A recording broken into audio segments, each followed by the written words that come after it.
جناب اسپیکر، میں یہاں پہ یہ بھی بتاتا چلوں کہ سگریٹ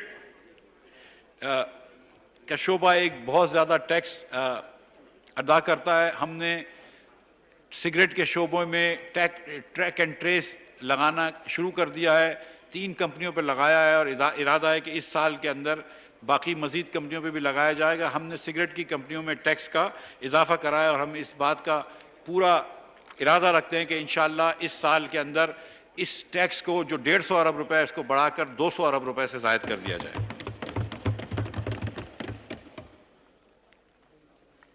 مندرجہ بالا تجاویز دراصل ملک کی معیشت کو مضبوط اور مستحکم بنانے، ملک میں ایک شفاف اور مؤثر ٹیکس نظام رائج کرنے اور کاروبار میں آسانی اور ہر ممکن سہولت کو یقینی بنانے کے لیے پیش کی گئی ہیں، جن پر عمل درآمد کرنے کے ذریعے حکومت کے ویژن کو عملی جامہ پہنانے کے عمل میں یقیناً معاونت ملے گی۔ پاکستان میں ٹیکس ریفنڈ ریزیڈنٹس بننے کا معیار۔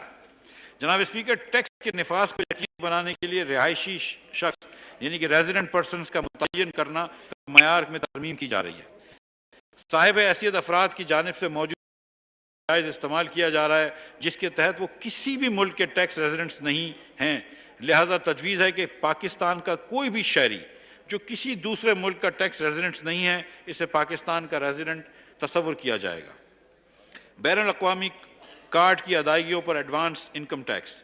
کریڈٹ کارڈ، ڈیبٹ کارڈ اور پری پیڈ کارڈز کے ذریعے پاکستان سے باہر رقم بھیجنے والے فائلرز کے لیے 1% اور نان فائلرز کے لیے ایڈوانس ود ہولڈنگ ٹیکس وصول کیا جائے گا، تاہم یہ ٹیکس واجب الادا ٹیکس کے خلاف ایڈجسٹیبل ہوگا۔